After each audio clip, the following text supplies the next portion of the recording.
Hello, hello! Welcome back! Oh my gosh! Well, welcome to episode 4 of Coteries of New York. I'm pretty sure that we might finish the game in this one. I'm certainly going to try my hardest to get us there. Let's go ahead and load in. It has been a few days since I played this last, so my reading might be a little worse than normal. I hope not, but we will see. Yeah, I really don't think we have too much left, which is honestly kind of a shame. I'm really enjoying this. Okay. Ooh. You arrive at the leech pit, finding it less rowdy than last time. The bar is still packed, but the dance floor is empty tonight. Instead, the old, crackling speakers are playing music that would probably sound like noise even on high-end hardware. Mia is nowhere to be seen, but you do remember she requested that you ask for her at the bar. You approach the bar as the bartender finishes pouring a beer for an older guy in a faded, fraying Iron Maiden t-shirt. She turns to you. What can I get you? Hey, is Mia around? No, she's not in tonight.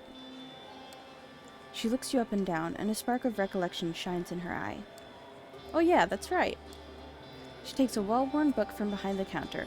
Some kind of YA vampire novel? Oh my god, and flips through it. She produces a piece of paper from between the book's pages and passes it to you. She told me you'd be interested in reading this. You find a relatively quiet corner and take a look at the note. T wants to meet with you. I'll arrange it, but you need to prove you're trustworthy. Look around the leech pit for a guy named Bruce. Buff dude, tattoo sleeve on his right arm. I'm 90% sure he's somebody's retainer, sent here to spy on us by the cam. Get me the name of his master and write it on this card, then return it to the bar. It doesn't take you long to locate this Bruce guy. He sits alone in a corner, 2 beer glasses already empty on his table. You take a moment to consider your approach. I don't think I need to drink. I'm gonna presence him.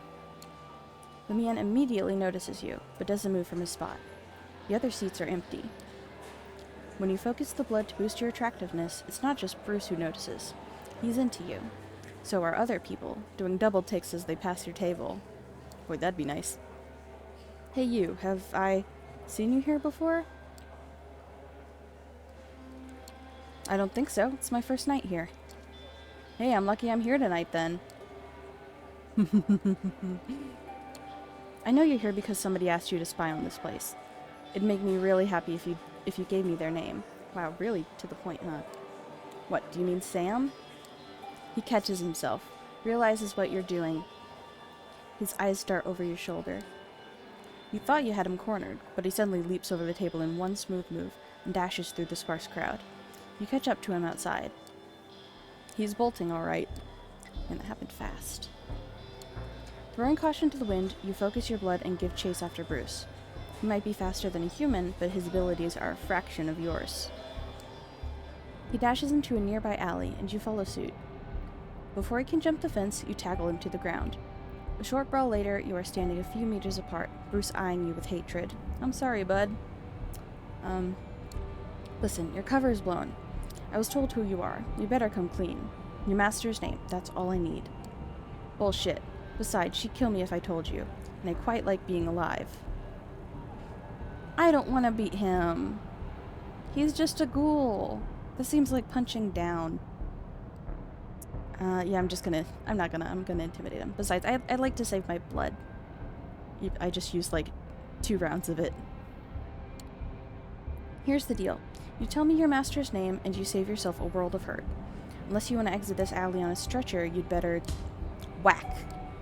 Bruce doesn't wait for you to finish talking. He jumps at you, kicking and punching with dizzying speed.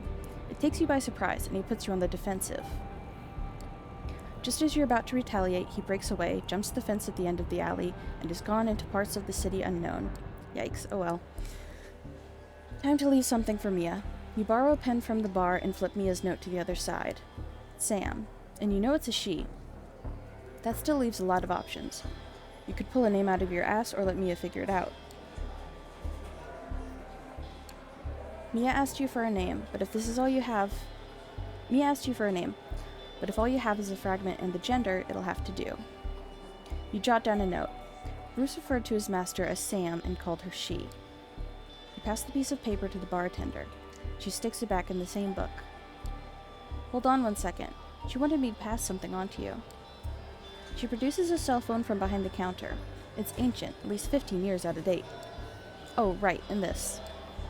An old charger for the piece of junk in your hand. They really did think of everything. She said she'll be in touch. It takes you a moment to remind yourself how to operate this thing. And you find that its phone book is blank. There's no Wi-Fi connectivity and no saved messages. It's got a version of Snake, though.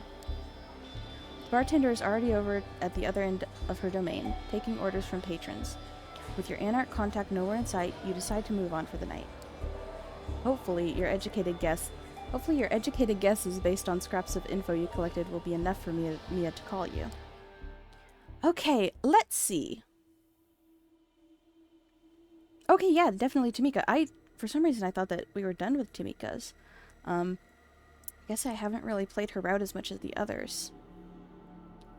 Yeah, let's go see her. Immediately after you enter the park, you can tell that something is wrong. An odd silence hangs in the air, like the silence from a choking victim after the fight leaves them. It doesn't take you long to find Tamika. You see her in the distance, leaning against a tree. As you make your way towards her, she puts her fingers to her lips.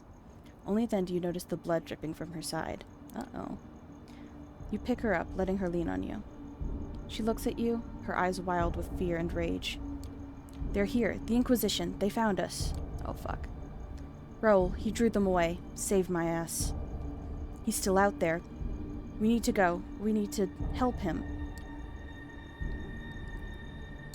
We don't stand a chance against a full-on assault. Let me get you out of here. She jerks in your arms, as if she wants to punch you. Fuck you. You lift her up and lean her against the tree. Her expression softens. Her voice adopts a begging tone. Help me, please. All right, but stay behind me. Don't take any chances. She looks up at you, gnashing her teeth in pain. Yeah. Through sheer force of will, she manages to straighten herself up. Let's fucking do this. You head deeper into the park. Soon you stumble upon a set of innocuous barriers. Service vehicles, black and yellow caution tape, men in work suits that keep the civilians out of a certain area. It's not at all difficult for a creature of the night to avoid these. You'd almost think that their presence here is accidental. Once you spot black vans deeper in, you get a foreboding feeling. Tamika grabs your shoulder and squeezes, hard. Hold up. There. You have to squint to see it. 2 SI scouts have taken tactical positions between the trees. There's no way in hell you'd have noticed them or hidden time if Tamika hadn't alerted you. Body armor, camo, night vision goggles, rifles, and semi-automatic shotguns. Some equipment you can't even name.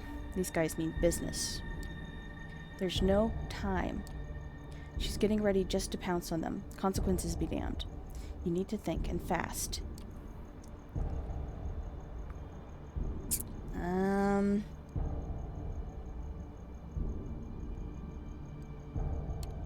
Focusing your efforts, you head for the nearest opponent, letting Tamika take care of the other one.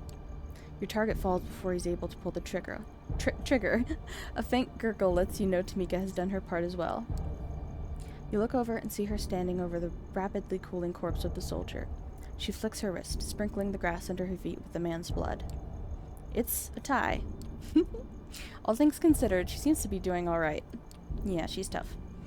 You keep on moving. Tamika gestures at the nearest patch of trees. Stick to the shadows. Take them one at a time. Sound advice. You take it to heart as you move on towards Tamika's haven. It doesn't take long for you to run across more of them. 3 operatives in full riot gear are running down a park alley, sweeping the area with barrel-mounted flashlights. Keeping very still and very quiet, you wait for them to approach. Tamika watches you from the bushes nearby, clearly waiting to follow your lead.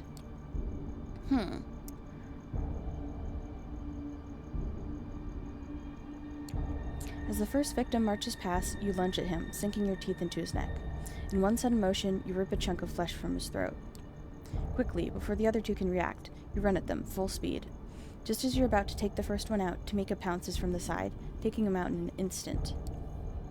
As soon as she lands, she springs back towards the other one.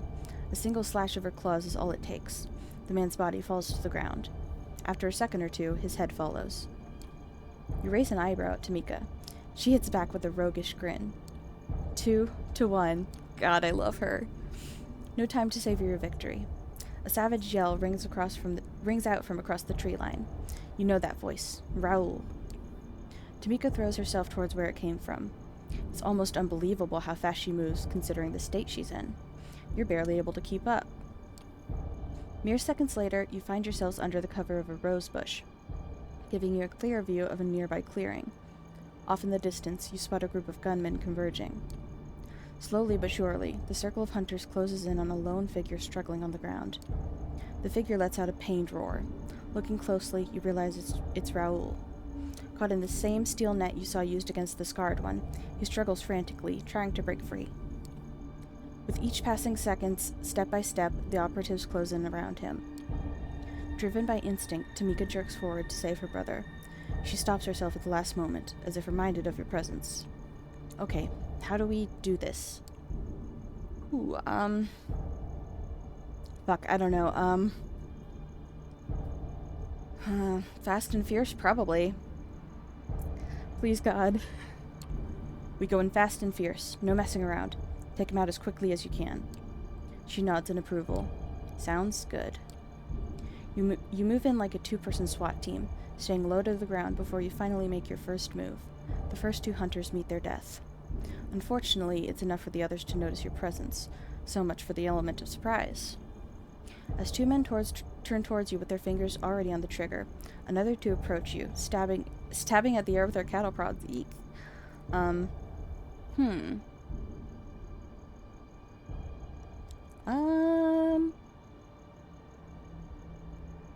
I mean, I don't know. Does it matter? I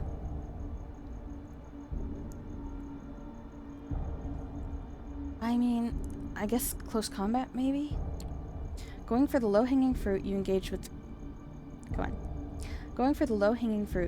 the cattle prod-wielding hunters.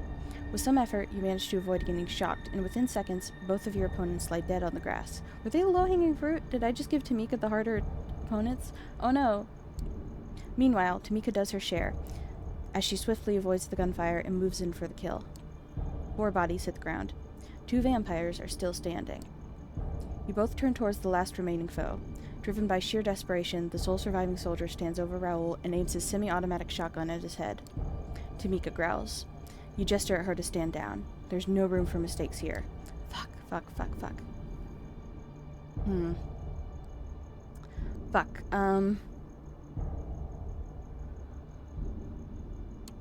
faint whisper escapes your lips and makes its way into Tamika's ear. On my mark. Be ready. With shaking hands, the gunman looks to you, then Tamika, as if warning you not to come any closer. It's mostly for show. He's fucked and he knows it. You bide your time, waiting for the right moment to signal to Tamika. Finally, you see an opening. A split second of hesitation. Before you can make your move, Raoul springs up, grabbing the man's gun. As they struggle, you and Tamika lunge towards the gunman. A shot rings out. Raoul's body collapses under the weight of the steel net. His head, a gaping hole. The operative looks at you, startled and confused. His eyes widen, seeing Tamika fly towards him. Death incarnate. The man's screams echo across the park. She doesn't stop. Not when his intestines are spread in the grass. Not when his eyes turn to bloody holes. Not when his face turns to mush. Only when the screaming stops. Only when it is certain he has met his cruel end. Only then does she stop. You watch, in silence, as she walks over to what's left of her brother.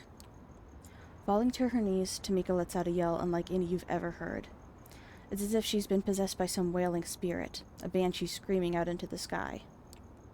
Her scream echoes across the clearing until, finally, it all goes quiet. With tears streaming down her face, she looks up at you. It's my fault. I put us in their sights. If it wasn't for me, he'd still... Clenching her fists, she pounds the ground in frustration. Fuck!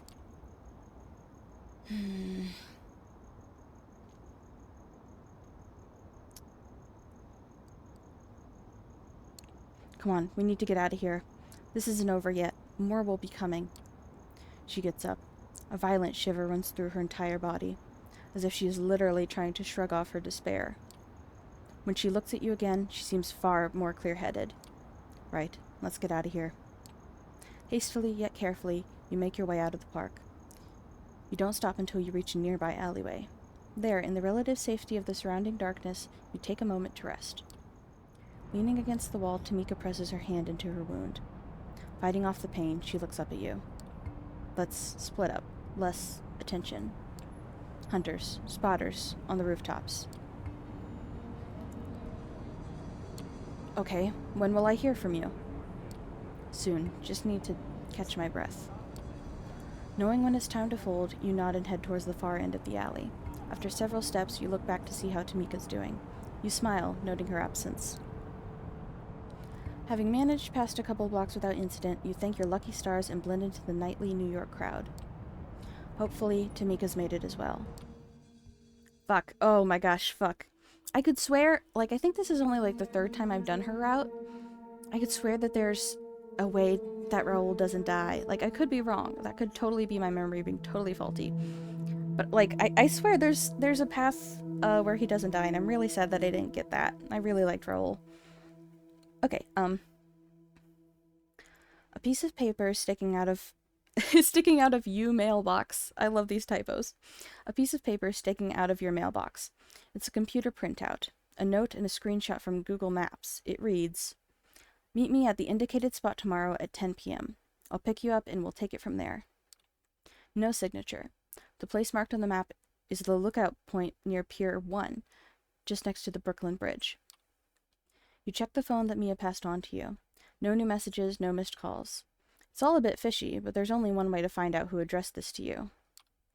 Looks like tomorrow evening has been planned out for you. You go downstairs as soon as you wake up. One more glance at the phone, but no news from Mia. You take the car down to Brooklyn, park on Front Street, and approach the meeting spot cautiously. A figure of about Mia's size is standing there, dressed in an oversized jacket and looking out towards Manhattan. As you approach, you can hear her muttering something. "It is true, but I do not think it true. And if I do not think it true, then it cannot be true. And if it cannot be true, then..." "Hey, Mia, is that you?" The woman turns around. It's not Mia. Whoever it is, you've never seen her before. She looks perfectly plain and unmemorable. "It is not her. It is you. You are me, and I am you. And we are her. And we are here." So she's Malkavian. You turn around. 3 men, all of them burly and threatening, approach you. One of them takes the lead. "So, you got the message." "I did. What now?" "Now? Now you'll come with us. The boss wants to meet you." Oh god. "Oh, you mean Torque?" "What? You gotta be shitting me. Torque ain't the boss of jack shit. I mean Boss Callahan, you dumbass. I suggest you get a move on. We've got places to be." The voice of the woman keeps creeping into your consciousness, the litany of gibberish ever present through this entire conversation. The man cracks his knuckles. "Or we can do it the hard way." "Fuck you, I'm fighting." "You're not going down without a fight." You rush the man and hit him. Hard. He doesn't flinch. Oh, yikes. Yikes, yikes, yikes. A shriek fills your head. It's the woman. She's making you feel small and weak. The 2 other men join in. Kicks, punches. Your arm gets wrung behind your back. Somebody bites into your shoulder. A stake slams into your chest. The man who talked to you appears before your face, smiling a crooked smile. "Okay, boys. Load this idiot onto the boat. Chop, chop."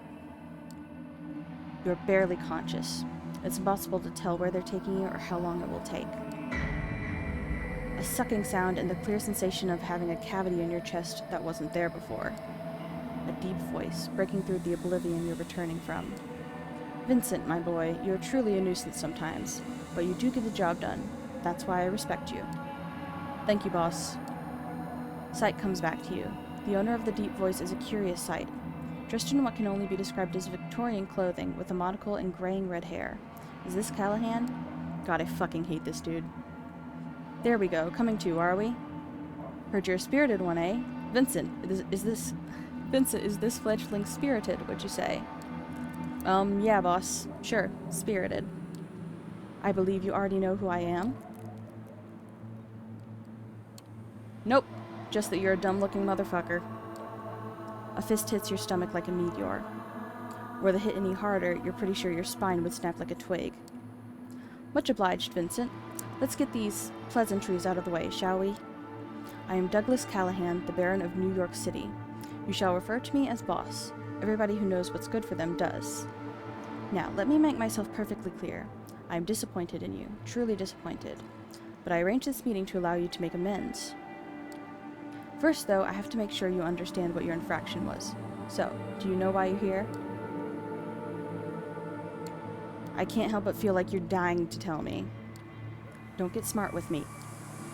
He takes your face in his hand, while Vince holds you in a tight grip. He squeezes hard and looks you deep in the eyes. You don't touch me, bitch. Torque is the reason you're here. Or that little angry strumpet of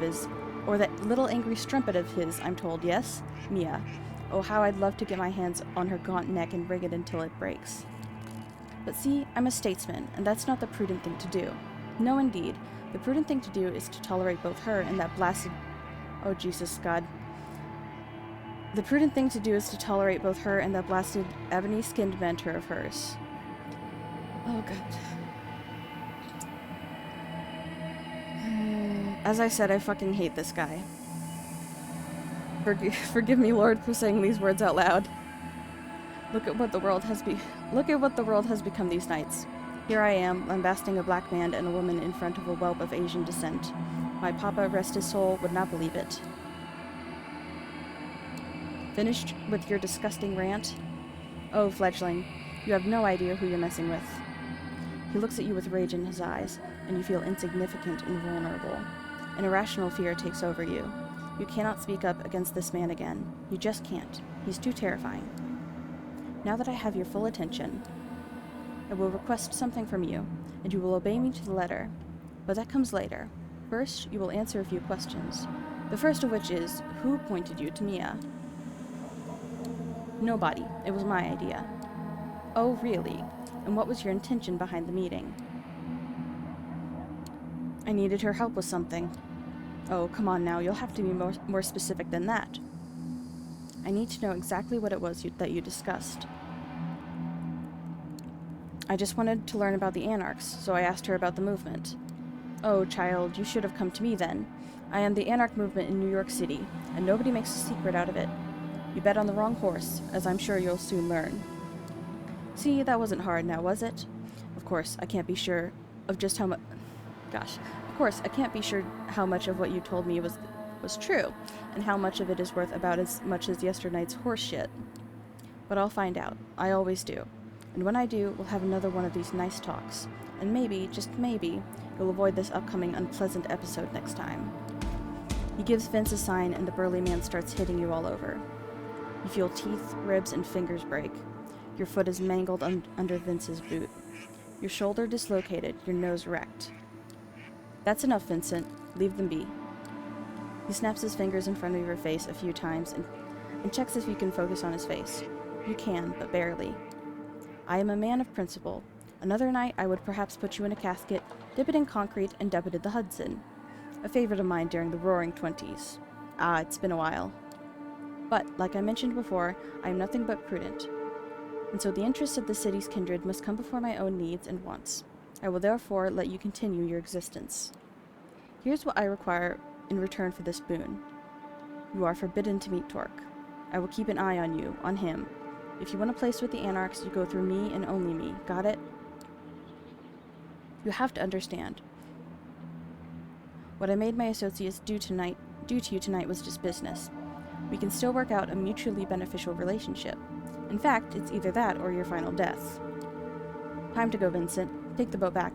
Leave the fledgling here. I think they have a lot to think about. Sure thing, boss. Pleasure making your acquaintance. Callahan walks away, as do Vincent and his band of thugs.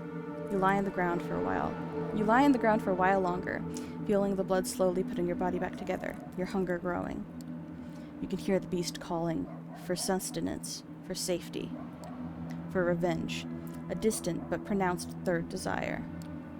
It's not until you mend yourself enough to appear more as a mugging victim than an impossibly mangled walking cadaver that you hail a passing taxi.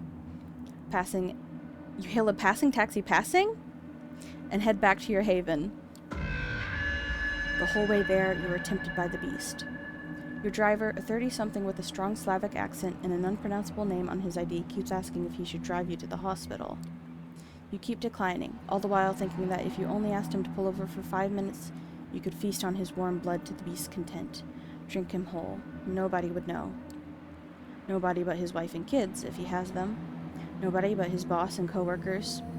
Nobody but you, as you look in the mirror tomorrow. Keeping your hunger at bay was never before as difficult as it is tonight. The driver stops at your apartment building. There is nobody around. You can do it. Do it. Now. Now. Obviously, I'm not going to eat him. You pay the driver and walk out. Fast. Leave the car behind. Don't look back. Look back. Walk back. Feed. No. Through the door. Up the stairs. Key in the lock. Open the apartment. Walk in. Lock yourself in. The familiar four walls of your haven are a blessing. The beast inside you keeps nagging, but you kept it at bay tonight.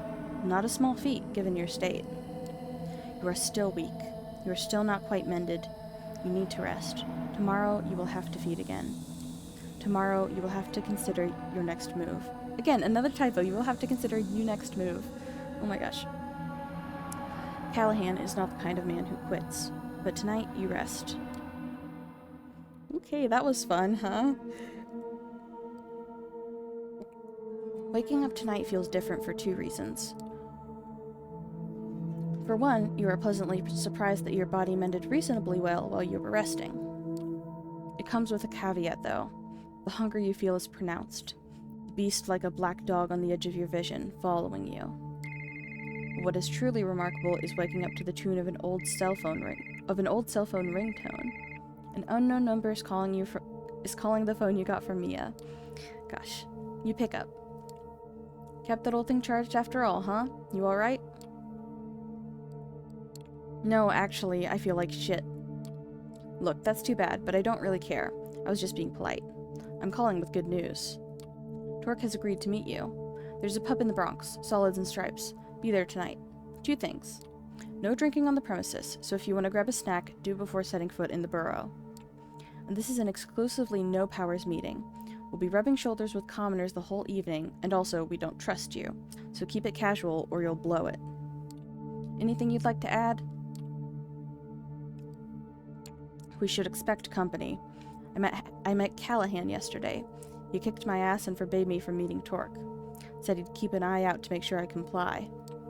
Silence on the line. Fuck. More silence. I can't promise you any protection on your way there or back. But at the pub, you'll be in Torque's domain. For all his posturing, Callahan doesn't have the balls to strike Torque directly. We'll post additional lookouts on watch. That's the best I can do. If Callahan got under your skin, I get it. I was in that spot once or twice, too. All I've got to say is, the risk is worth it. If you don't show tonight, I won't blame you. But it's a one-time offer only. You gotta hedge your bets. Just don't do anything stupid. You meet with us tonight, it better be in good faith. She ends the call. First things first. Take the subway to New York Street Station, walk to Front Street, retrieve your car, and weigh your options while driving back to your haven. I definitely got a feed. You've been doing this for a good few nights. You're getting a feel for it. You're learning what kind of predator you are and what kinds of blood you crave. You're so caught up in yesterday's problems and in this cloak and dagger debacle that you're now part of, that the hunt feels almost automatic and casual tonight. A fragment of you surrenders control. Just minutes after you find your victim, coax them, and drink from them, you find you've forgotten their face and how they were dressed. It only hits you once you look at yourself in your car's rearview mirror. This was wrong. You can't let this become the norm. You hurt somebody, a human being. You're a monster. You need to stay mindful of this. You're a monster, but unless you let yourself off the hook, you can hold on to your humanity and not let yourself slide down the spiral. Instead of clearing your mind, this clouded it further, and you are still no closer to a decision. I feel like if I try to tell Sophie that, she will not take kindly to it.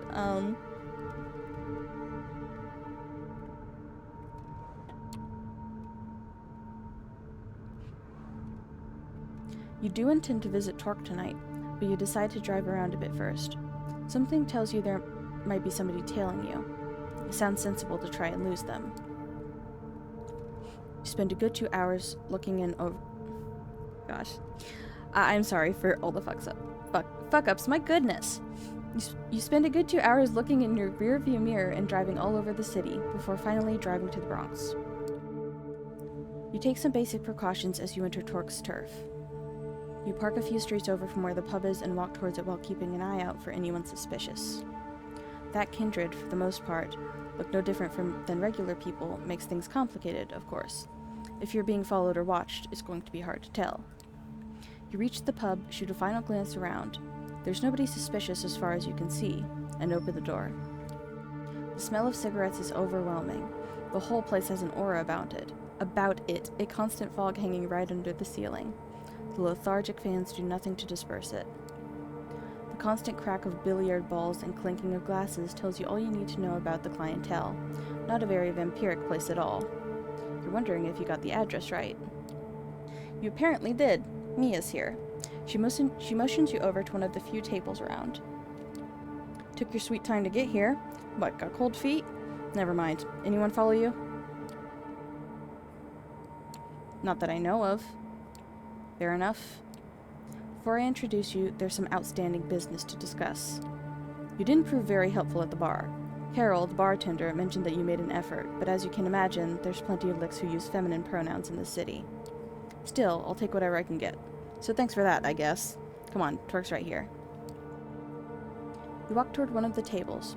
A guy in a coat and hat leans over to take his shot. He's way ahead of his opponent. The table is clear of his balls, save for the eight ball in a tricky position. Hey, they're here. Be with you in just a moment. The hit is fast, precise, and sends the black ball exactly where the player wanted it. His opponent lets out a frustrated sigh. That's that. I do believe that's 150 American dollars, Joey. You want to pay up now? You want to pay up now or up the stakes again? The disgruntled man accepts his defeat and pays up, then declares he's going to grab another beer. To the victor go the spoils. Thank you kindly. He turns his full attention to you. The man is good-looking, if somewhat gaunt and intense. His eyes especially seem to pierce right through to your core, but not in an unpleasant way. Name's Torque. I believe you're Jasper. Sophie Langley's new plaything. Is that right? Oh, fuck.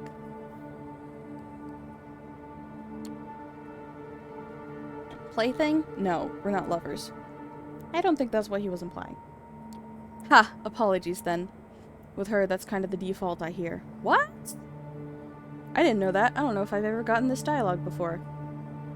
Well, now I'm a bit miffed that she didn't choose to make me her lover. I did hear about your curious partnership, though. Forgive my being real with you right off the bat, but I like to know who it is I'm dealing with. So here's something that I've been scratching my head about. If you're with Langley, and Langley's cam through and through, I'm told, what is it you've come to accomplish here tonight? See, I met Boss Callahan yesterday. He had me beaten and left me broken in the middle of nowhere. He told me I wasn't supposed to meet with you, so I came here just to prove to myself that I could. Ha! Now that takes some balls. I admire your spirit, even if it sounds like a great way to finish this nightly existence of yours with a banger few. But that's not the whole story, is it? Come on, come clean with me. Sophie Langley wants to meet with you. Don't ask why, she didn't tell me. She just said it has something to do with gathering allies against Boss Callahan. I'm here to arrange that meeting. The fuck? I knew nothing about this tea. They lied to me. Mia's furious. She's looking at the pool cue and at you as if she's figuring out the best combination for the two. There it is. Get them a break, Mia. It's not so easy to say that kind of thing to my face, I imagine. Well, well, well. Ain't that an interesting proposition? You can't seriously be thinking about meeting with Langley. She's a hardline cam. It's a trap. It must be. It just might be. It just might. He looks at you, pierces you with his unnaturally keen eyes. It's about to say something when a door opens at the back of the room. Hey, Torque, you, got a guest. They're in the back. Mia, won't you be a dear and keep our new friend company? I'll see what the commotion is. Sure thing. Torque tips his hat to you and walks to the back, joining the man who called for him. Mia glowers at you, this time weighing one of the pool balls in her hand. She looks like she has half a man to chuck it at your face. You gotta be quite happy with yourself bluffing your way in here. I wish I did this differently, but it is what it is. I'm not proud of myself. You shouldn't be. You made me look like a chump in front of Torque. Here I was beginning to think you might make a good addition to our little family. There's a whole lot of trust you'll have to regain before that happens now. Torque appears from a door at the back and calls across the room. Yo, Mia, can I grab you for a second? Jasper, get over here too. You go to the back room. It's basically a storage area with a single wooden desk. It's pretty cramped, especially considering there's 5 other people in here with you. Torque ushers you in and closes the door behind you and Mia. 2 burly dudes are holding somebody down. A familiar voice reaches your ears. Motherfuckers, you're gonna pay for this, you hear me? The boss is gonna fuck you up so bad you have no idea. Have you had the doubtful pleasure of meeting Mr. Cerruti before, Jasper? You could say that. You're fucked. You're so fucked you don't even know it.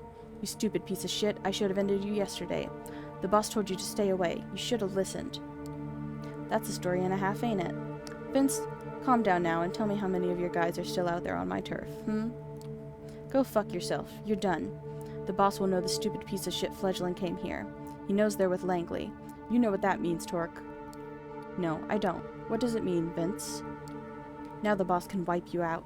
He'll just say you're sucking Langley's tits, and all those buddies of yours, gone.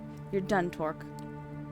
Well now, if that's the case, I guess ridding NYC of your toady ass won't make things any worse, will it? Actually, there's an idea.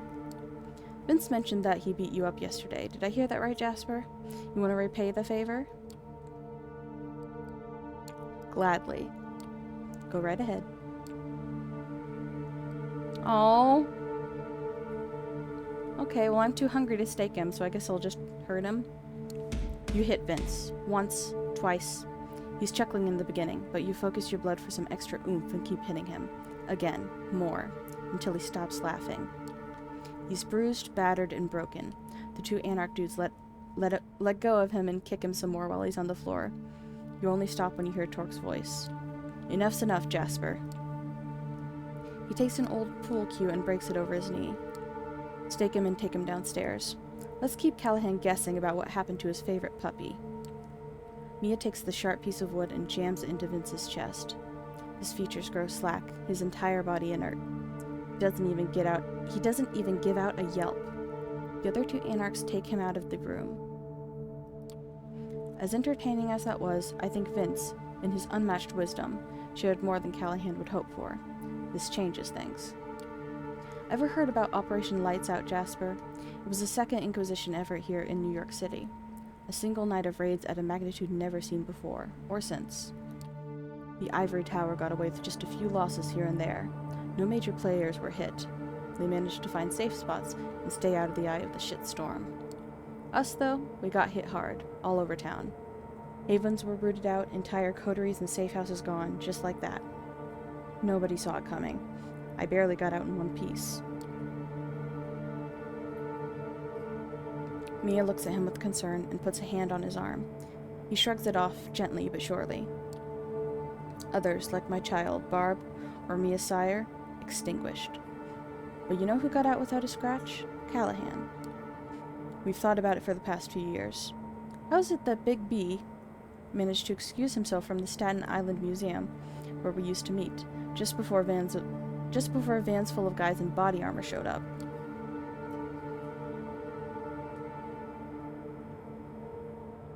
How is it that as my baby is burning up after being shot with incendiary rounds, I also see Doug Callahan running with his tail between his legs, pushing fledglings like you in the path of the SI? We think the bastard knew what was coming, and he set us up. Not just us. Some of our brothers and sisters who got hit had some of the lowest profiles in the city's lick population. The moral of the story? Callahan is an opportunistic motherfucker, and even if his thickest followers suggest he's going to sell me out, then that's surely what he's going to do. Then that's what he's going to do as sure as the sun rises. I love when my brain, I love when my mouth goes ahead of my brain. I love it. It's so great. He pauses for a moment, and you see him reach a decision. You said something about Langley having an offer for me. It might be your fault in part that I'm at this juncture, but now is going to be as good a time as any to listen to what she has to say. I don't think that's wise, T. Well, what would you have me do then? You said it yourself. It's all this fledgling's fault. They brought this on us, so let's use them as a bargaining chip. Callahan wants them. Langley needs them. They're valuable. No, you're wrong. I'm just a pawn. That's why Sophie sent me here. Plausible deniability and all that. I'm expendable. The realization that you just summarized the entirety of the last 2 weeks or so hits you hard. But if there was a moment to be honest with yourself, it's now. Fuck. The man puts his hand on Mia's shoulder. She calms down a bit. We're afraid, Jasper. But then, what else is new? It's a paradox being who we are. The hunter one night, the hunted another. Masters of the night, slaves to the dawn. A duality to everything. Mia, I understand your concern, but I need you to trust me like you did before. This is my call and my responsibility. You can give me shit about it later, like I'm sure you will. Count on it. He smiles, then takes a no-bullshit look and points at you. 3 conditions. First, you come pick me up, personally, and bring me to the meeting spot. Anything goes sideways, it's your ass. Second, Mia's coming with me. No 2 ways about it. 8 eyeballs in the meeting. The 2 of you, the 2 of us. Nobody else. And third, the meeting is in public, downtown, some spot frequented by mortals. We see you take us anywhere fishy, we check out and fuck you up as a message to Langley. I count on it not coming to that, though. You seem likable enough. Oh, well, thank you. The cam hasn't gotten its talons in you yet. Keep it up, and maybe you'll come to the same conclusion we did in your own time. I might, if there even is an anarch movement in the city after the Camarilla gets its way. Don't you worry none. The Cam only seems like a stable monolith. Just wait until they get bored of Panhard's rule. Let me tell you, nothing quite as frantic and amusing as well-dressed rats scurrying over one another to call themselves the prince of the pile, if even for a moment. Best be on your way. Ask for me here when you need me. The bartender knows how to get in touch. Just ask him to put the owner on the line. Mia walks you to the door and accompanies you to your car. Listen, about what I said before. Yeah, what about it? I panicked. That's all that was. It was unfair what I said. If anything, it's my fault. I'm angry with myself, and that makes me angry with you. Ah, forget it. See ya. She starts walking back to the bar as you start the engine and head back to Sophie's apartment. Time to give Sophie the good news. She welcomes you as openly as ever, clearly excited to see you, and for what news you might bring. Good evening, Jasper. How's your task going? You have something for me, perhaps? I did what you asked. The meeting is set up. Excellent. Experience any problems?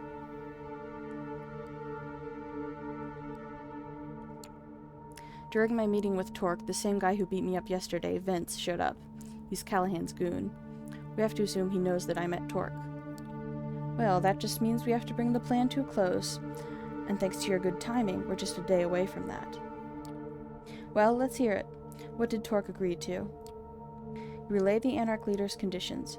You are to pick him and Mia up. The meeting should only include the 4 of you, and it should be held in a public space.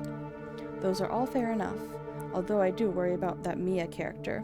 Tell me, do you think she's trustworthy? I met with some Anarchs over the past few nights, and she was one of the more agreeable ones. She's fine, I guess. I see. Very well. As for the place, I wonder if they would agree to meeting in Hudson Yards, the vessel. Plenty of tourists visit that place, but if we go there after midnight... She seems to have made up her mind. Yes, bring them there tomorrow night. Look for me near the top level. Tomorrow already? I don't think they're expecting me back so soon. Yes, tomorrow. For reasons that shall be made obvious when we talk. Pick them up at midnight, then drive back to Midtown. That's the plan. I'll be waiting as long as it takes, within reason. I'm counting on you, Jasper. The final puzzle piece is about to find its way to its destination. And after that, we will all get our just reward. You, me, the Camarilla, even the Anarchs. I could kiss you. Oh, could you? Yes, you'd like that. You desire it. She must have caught it in your expression. She smiles. A figure of speech, darling. Or at least it is tonight. But a few nights from now, who knows? I am growing fond of you, and success whets my appetite for these kinds of things. Ooh. Ho ho ho ho ho. The sexual tension in the room becomes unbearable until it suddenly disappears. Was this another one of Sophie's tricks, or an actual spark of arousal in both of your undead bodies? You certainly felt the blood the blood flow through you for a short moment. The warmth in your groin takes you by surprise. You didn't think you could do that anymore, or did you just imagine it? Cool, she has the power to give me a boner. Awesome. Use the rest of this night well, Jasper, and rest. We are but a day's sleep away from shaking the city awake. Okay, well. Okay, so we can do like, I guess one more little... Okay, well, fuck. Well, this one, I don't love that one. So I guess it's this, or... I guess let's see if we can maybe meet Hope before we finish the game. At least, like, see her once or something. Definitely not going to be able to finish her path. It's a quiet, moody internet cafe. Half of its space serves as a comfy coffee bar these days, but behind a glass wall, it still has a space dedicated to rows of PCs. From the street, you can notice tired adults in casual clothes typing away absent-mindedly, and some bored kids wasting the late evening hours on colorful online games. If Sophie's intel is to be believed, this is where Hope has set up her haven. One of the waiters is standing outside the building, gazing at the sky with a smartphone in one hand and a vape pen in the other. Ooh, can I have a hit? You approach the man and tell him. I'm looking for Hope. He releases a soft chuckle. Yeah, you and me both. The man slowly takes a drag from his e-cig, sizing you up and down in silence. After a long, awkward moment, when you're ready to leave him be, he raises his voice again. Come, right this way. He heads back into the cafe, and you follow his lead. When you make your way through the space with computers, nobody averts their gaze from their spreadsheets, emails, Facebook profiles, or games of Fortnite. It's a common sight, one you wouldn't have paid much attention to a few weeks ago, but now it seems so unnervingly quaint. Would they still be spending their time like this if they were immortal? I fucking would. No, that's a lie, I wouldn't. The waiter unlocks an unassuming door at the end of the room and lets you inside. You two swiftly make your way through a labyrinth of sterile gray corridors, taking confusing twists and turns. Feels like you're traveling into a different world, crossing one invisible portal after another. Eventually, you reach your destination. Your guide motions you to enter a dark room with a lone source of pale light, a computer screen in the distance beckoning you to come closer. As you do, you hear the door shutting behind your back and a short chuckle echoing behind it. Is this the place? Nothing else to do but sit on a chair in front of the computer. The monitor displays a modern chat application. A cursor is blinking in the user nickname entry field in the middle of the screen, obviously expecting you to input your handle. After brief consideration, you type in,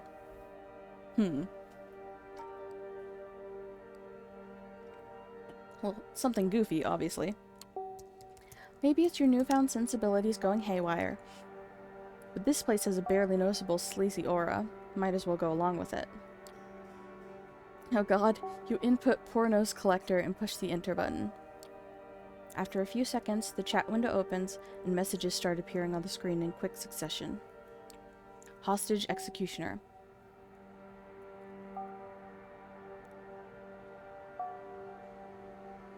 Oh my god, this is going on a while, huh? Jesus Christ. Please, I have to scroll up and read it all. Please. Go faster. Oh god. Okay, my goodness, that's a lot. Okay. Hostage executioner. Just to be clear, I don't have a wank rag. Cult of Luna. LMAO. Thirst victim. Oh, for sure. Hostage executioner. No, for real. Cult of Luna. LMAO, that was meant for Jerry, a fucking course. Jesse Hooker. Not much longer. Bastardo. Yeah, Jerry is the chat MVP. Hostage executioner. I mean, I've admitted to far worse things on here. Sexy bozo. God, I'm so horny. Hostage executioner. I'm not sure why I'd have a need to lie about this one. Cult of Luna. OMG, literally, who cares? Turtle guy. You and me both, bozo. Heart's filthy lesson. Wait, who is Pornos collector? Jesse Hooker. Pornos collector? Hopeful number 1. No idea. Thirst victim. A new user. Wasn't here a second before. Hostage executioner. What the hell? Was anyone informed? Hopeful number 1. No announcement. Heart's filthy lesson. I know I wasn't. At Jerry 2010. Cult of Luna. Jerry 2010. At Pornos Collector. Identify yourself within 2 minutes or get banned. The chat goes silent, and everyone's seemingly waiting for you to say something before proceeding. This must be a close-knit group. Better say something before they kick you out. Oh god.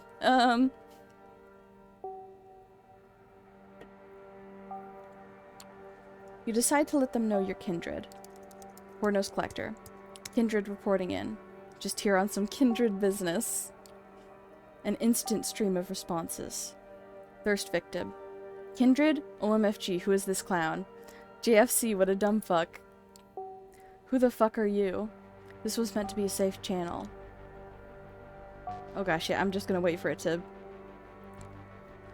be done so I can scroll up. Oh my gosh. Investigating what went wrong. How did they even get in here? Stay calm. Can you get their location, Jerry? LOL. Yeah, sure. That's our Jerry. Gonna DM it to anyone interested. Oh boy, now you're in trouble, Pornos Collector. Yeah, you're gonna regret... Dumbass. The day you decided to spy on us. Oh my gosh, well. Calm down. Fuck off. Yeah. We're waiting. Oh my gosh. Fuck off. That one guy brought me here. Doubtful. Thought this is where I can meet Hope. Oh fuck, wait. No, I didn't finish that. Okay, well. Got the info. Nice. You wanna die, asshole? You will die. You will die. Die. Die. Boy, they're fun. LMAOing at everyone sentencing Pornos Collector to death. I'm literally on my way to kill you right now. Yeah, sorry to inform you, you're about to die. RIP, bitch. You're getting your throat slit right here, right now. A split second after you read the message, you feel someone's arms tightening around your neck. The violent return to reality catches you off guard. A jolt of panic runs through your brain, paralyzing you momentarily. You've come to the wrong chat room, motherfucker. A ridiculous whisper rings out next to your ear, and the grip under your head gets even tighter. You start struggling, but even with your newfound supernatural strength, you're having trouble breaking out. This isn't a normal human you're dealing with. Last words? Your chat room sucks ass. Hey, that's just rude, but I still laughed. The hand holding your chin shifts its position slightly. Don't struggle, or I will break your windpipe. Or my phone, which would end even worse for you. Sounds of a camera shutter and light flashing. Did they just take some selfies with you? Alright, that's enough fun. I'm letting you go. We can have a talk. Don't do anything stupid, Mr. Intruder. Pretty please. The mysterious assailant loosens their grip on you and gently pushes you away. You quickly turn to take a good look at them. Let me just finish this. It's a pale blonde woman in her 20s, giving you slightly judgmental looks while rapidly tapping away at her phone screen. First, you notice her outrageous outfit, seemingly thrown together from random thrift store finds. Then, you take note of her tattoos, a sprawling tapestry of odd patterns and designs covering every visible part of her body. At first glance, it all seems aimless, but it has a consistent style upon closer inspection. Her eyes focus on you for a second. Gave you a scare, huh? Sorry, that's what you get for entering a lady's haven without her permission. And she's back to her phone. With her relatively small build, it's hard to believe you had trouble overpowering her physically. But then again, nothing is what it seems when it comes to the undead. And even compared to the vampires you've met so far, she comes off as an eccentric, curious presence. She shoots you another glance, noticing you're still cautious of her. Calm yourself, man. I won't pull anything like this anymore. It was just to feel stupid saying it out loud. A vibe check. Vibe check. Yeah, I got a glimpse of your vibe on the internet and in a dangerous situation. I'd say I've got a pretty good idea about who you really are. I'm Hope, by the way. If you're here, you've probably heard of me, so I went ahead and skipped the pleasantries. But come to think of it, I might have skipped too many of those. Yeah, she definitely fits the description you were given by Sophie. Your chat room sucks ass was funny, so there's that. Unless you really meant it, in which case, hey, fuck you. Oh yeah, credit where's credit is due. You're probably not a boring person online, going by your chosen handle. Believe it or not, among bloodsuckers, that's still rare as hell. Most of them are like clueless baby boomers when it comes to internet stuff. Anyway, don't worry about the chat. It was all a game to us. No hard feelings, okay? I'll introduce you properly later. On the monitor, the chatter continues normally. Your visit is like yesterday's news, no longer relevant to anything. Still, a word of advice. Don't be such a dumbass about security. Sending a message saying kindred to some perfect strangers online? You want to get offed by the tower for breaching the Masquerade, or offed by some Vatican fuckheads when NSA gets wind of you using their monitored keywords? If it wasn't for my security measures, fucking hell, it's the 21st century. You should know better than this. But, look, if we're gonna talk about you, you should have something to say too. What are you doing here? About time, she asked. Note to self, she really loves the sound of her own voice. I'm looking for people to join my coterie. Coterie? Been there, done that, not interested. Unless... She takes a closer look at you. Her eyes go wide. Wait. Shit. Are you the new Langley plaything? Word seemed to be getting around fast.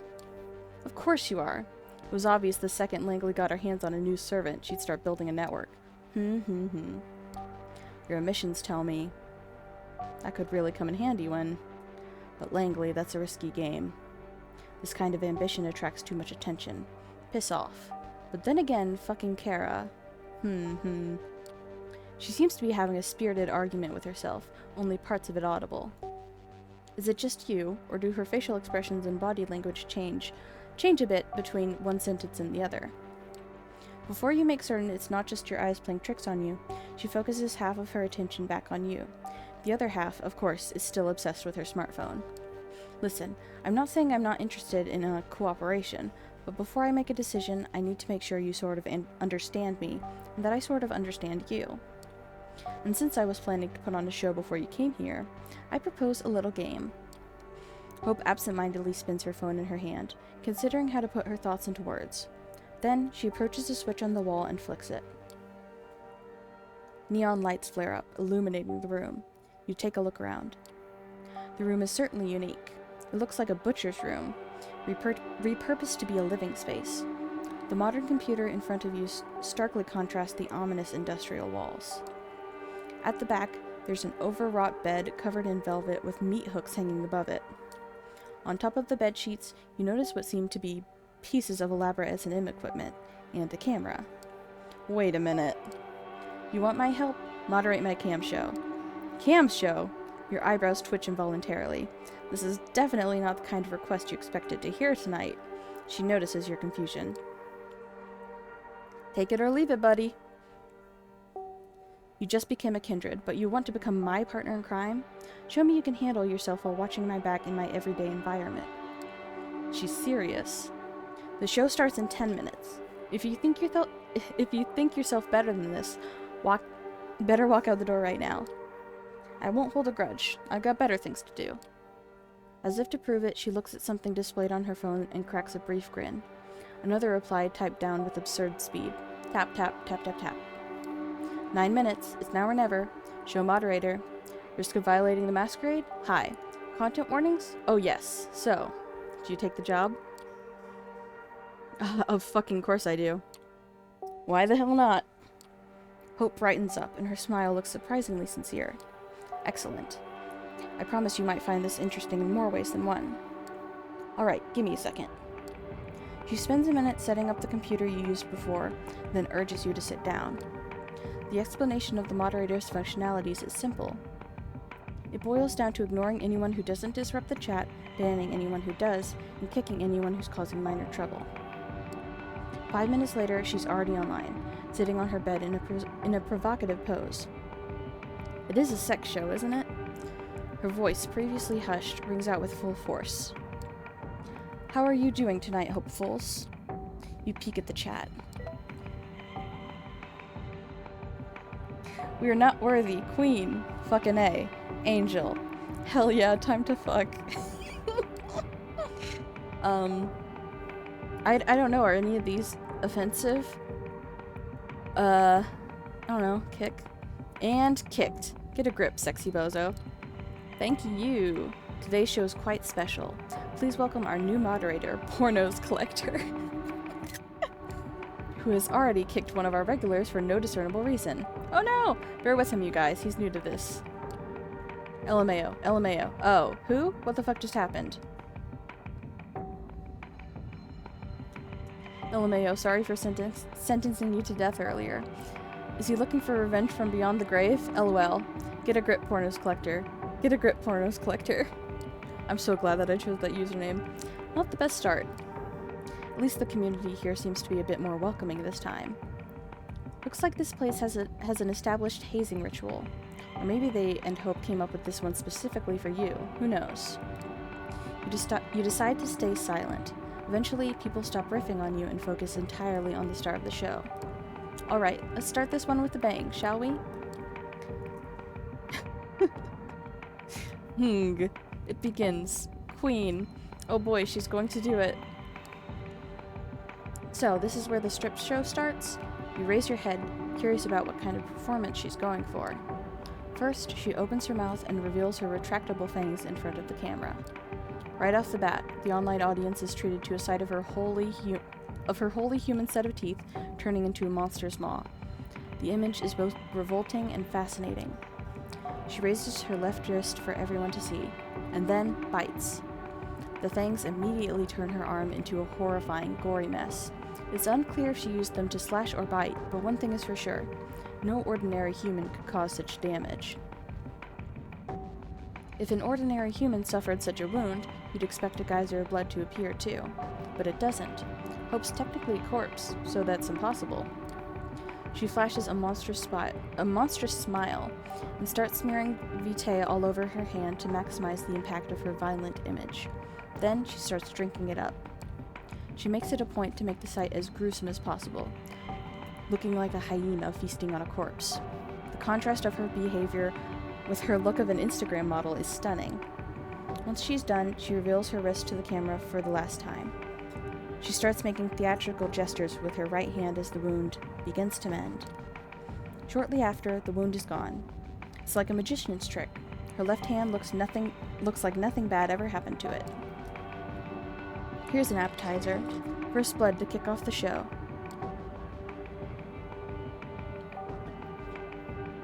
While you're wondering what the hell is going on, Hope catches a glimpse of your bewildered face and turns into your direction. How's that for an opening? Are you hurt? Not at all, see? She presents her wrist to you, now fully healed. You stare into her eyes, expecting answers, and she obliges. If you expected a strip show, yeah, sorry to disappoint. This is more like live-streamed digital art. The erotic subtext is there, of course. You peek at the chat. They're going wild. She did that, for free. I'd love to...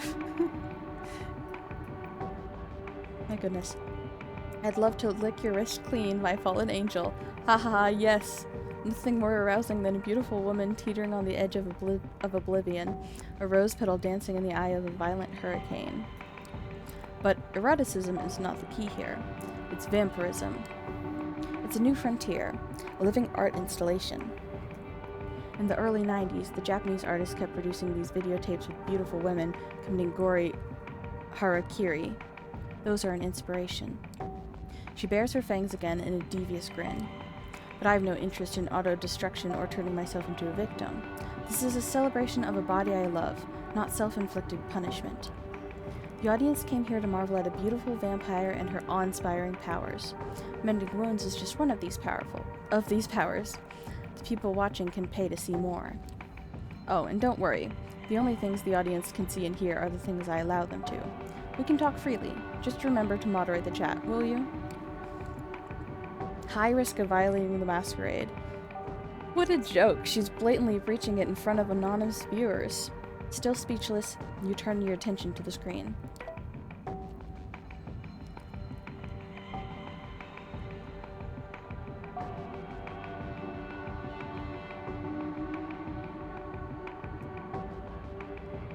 Alright, I'm feeling generous today.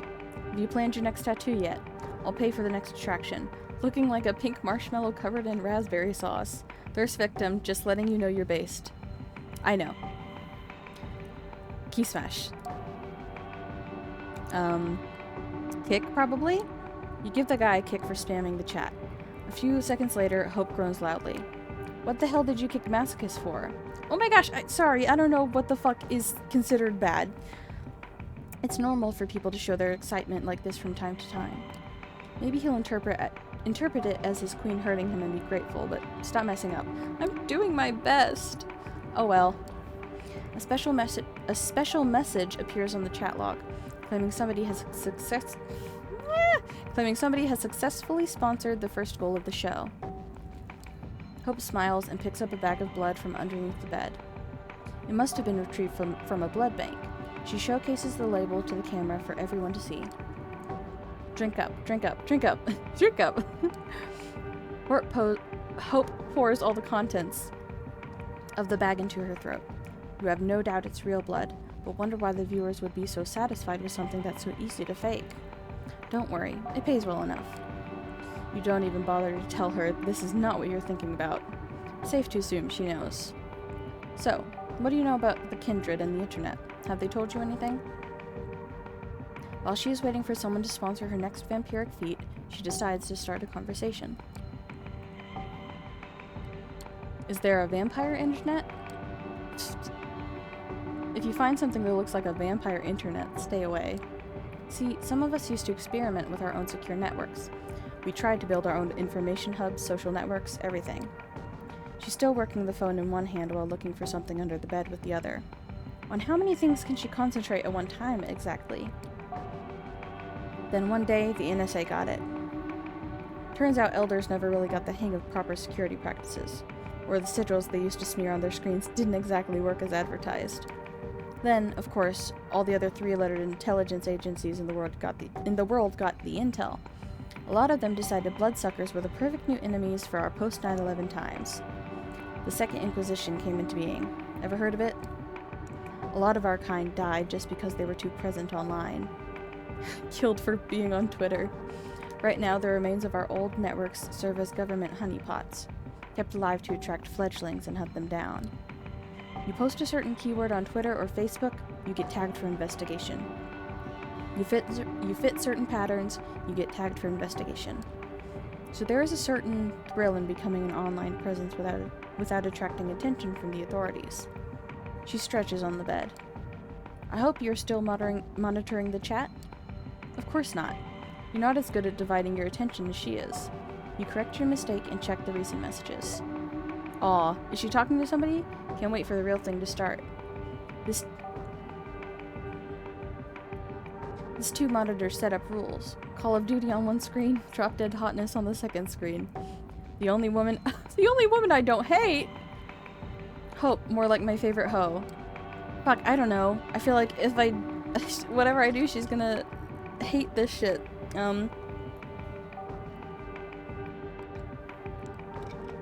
Fuck, I don't know. Banned for misogyny? I don't know. This kind of nickname only suggests trouble. You get rid of them permanently. Good job. Oh yay, I finally did something fucking right, huh? She's keeping close tabs on you. Anyway, yeah. When the Nosferatu admitted to Camarilla their network got compromised, the elders went batshit insane. Internet communications became strictly forbidden. There were executions. A lot of people who use social media to secretly contact their mortal families and lovers got offed. That goes without saying. But if you weren't careful, even the most innocent web usage could result in being punished with final death. Fuck, I can't even look at porn? Thanks to user Dick Steele, the next goal has just gotten successfully funded. Let's go, Vanishing Act. Dehumanize yourself and face the bloodshed. She raises her hand. 3 fingers up, 2 fingers up, 1 finger up. The countdown ends and she immediately disappears from the screen, like a ghost. You can still see her on the bed, but the live feed indicates there's nobody there. When you deeply focus on the digital image, you swear you can make out some unusual glitching where her silhouette should be. But it could very well be just placebo. You ready for this? 3, 2, 1. A flash of the camera. The instant she reappears on the screen, she takes a selfie, sticking her tongue out in a provocative manner. The chat room explodes and cheers again. She is their vampire queen. You briefly wonder about her being glued to the screen. Is this the fantasy everyone here is for?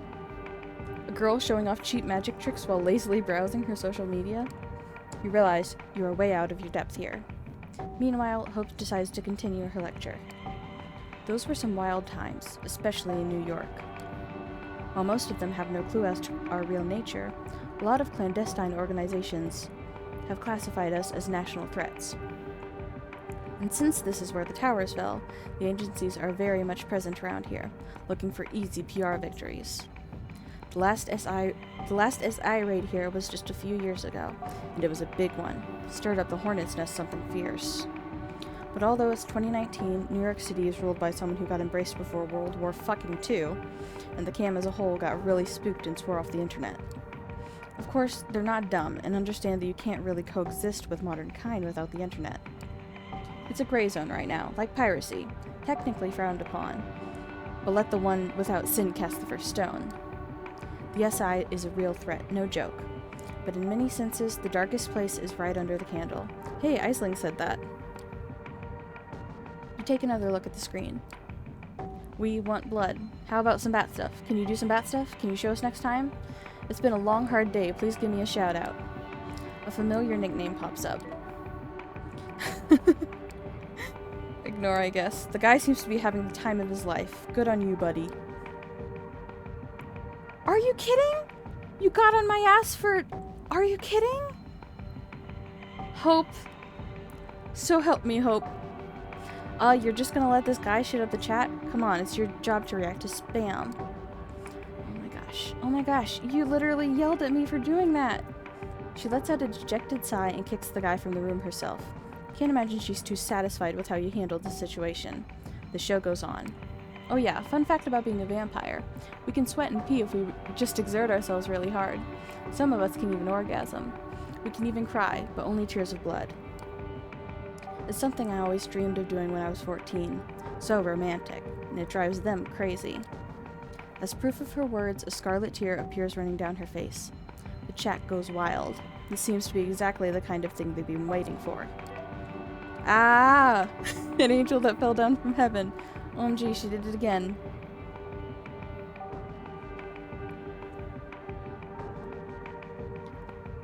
Beatific. Hope your tortured soul finds some calm eventually. Can you imagine USA assembling a blood-sucking squad that would just cruise by the border, oh god, and suck blood out of any illegal they found? The very thought gives me the biggest boner. And banned.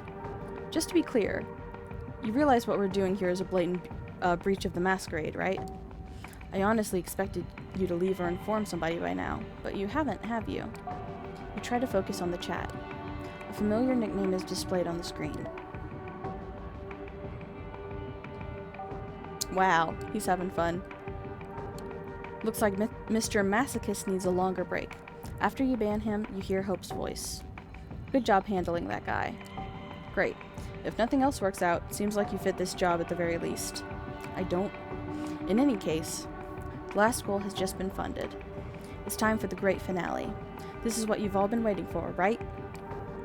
Yes, Queen. Yes. Yes, Queen. Yes, Queen. Her voice has changed. She gets closer to the camera, letting her face fill the frame of the live feed. Her mesmerizing eyes are focused purely on the viewers. You wanted blood? Come out into the streets. Claw out your neighbors' throats. Slash the veins and drink up.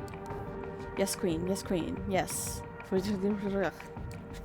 Hope's presence becomes absolutely horrifying, and it influences the chat in some incomprehensible way. Everyone starts typing like they're possessed. Liberate yourself from the shackles of ordinary mortality. Make them scream. Feel the warmth of their entrails.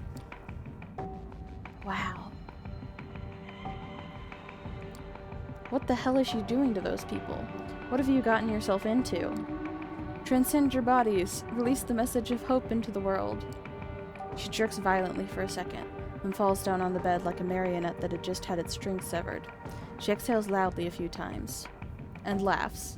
When she does, the room goes dark again. Alright, that's enough.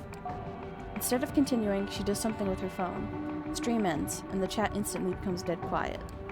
Let me take over. The atmosphere in the room has completely changed. She's already put herself together and stood up.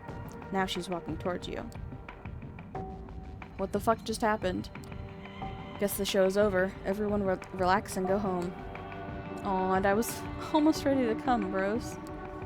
Hostage, I swear on my father's grave one day I will find you and kick the ever-living shit out of you. After every line she delivers, she changes her voice, the way she puts her lips together, and even the way she moves.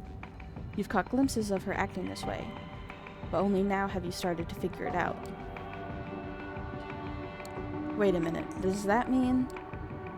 I'm immortal. I'm bored. I'm separated from most vampires in the city by a generational chasm, and I'm so goddamn lonely. The internet used to be my only friend. Years ago, I started researching tulpas. Collective unconsciousness, all the mumbo-jumbo at the intersection of psychology and spirituality, and I decided to experiment. The show was fake. A few years later, I was an Instagram fashionista, a successful erotic model, a vital part of pop culture commentariat, a viral shitposter, a cryptocurrency expert. All of my internet selves started boosting each other, paving the way for new ones. I became a one-woman empire, surrounded by legions of psycho fans. That sounds like hell. The chat was fake. Some may think of it as a dissociative identity disorder, but that's bullshit. Everyone has online alter egos they buried. I just resurrected them, gave birth to new ones, and let them crossbreed. Her constant tapping at the phone, even during the show. Somehow, she's capable of impersonating an entire chat room. I don't even have a self that could dissociate or be mentally ill. I'm a host, a living database. I live because I find it fun to be an information conduit, to process trends and support the ones I deem worthy. There was no Masquerade violation. She was showing off her skills all along. She put you into a world of pure fiction, the same way she was testing you when she attacked you from the back. Damn, she's good at this. Of course, you can just ignore what I'm saying and decide I'm just another deranged Malkavian. But hey, annihilation of the self is the only way to survive the 21st century. If there ever was an era that demanded images of beautiful people transcending beyond humanity and inspiring others to do the same, it's this one. Although for now, because of the Masquerade, my audience is quite limited. Speaking of, you want to be the star of my next movie? Sure, why not? I have a hunch you're just saying that. Still, hey, in a way, this too is transcendent beyond self. But yeah, your test is over. Now the question is, do I want to work with you? She puts away her phone for the first time since you've met her and gives you a good hard look. Guess I can give it a shot, yeah. You're not that dumb, you're not that boring, and you're kinda cute. Aw. Don't worry, no more modding jobs. Mods get attached, and that's always bad news. She grabs your arm and starts leading you out of her room. I put you through enough shit. Next time, I'll let you in on a little job I'm doing. We'll hit the streets and you'll see why Sophie told you to contact me. She leads you through a labyrinth of gray corridors. It's a different route than the one you made your way in through. This city is so much more than what its elites consider real. Stick with me, and I'll guide you to places Camarilla elders couldn't reach in 100 years. She leads you out of the building, into the back alleys.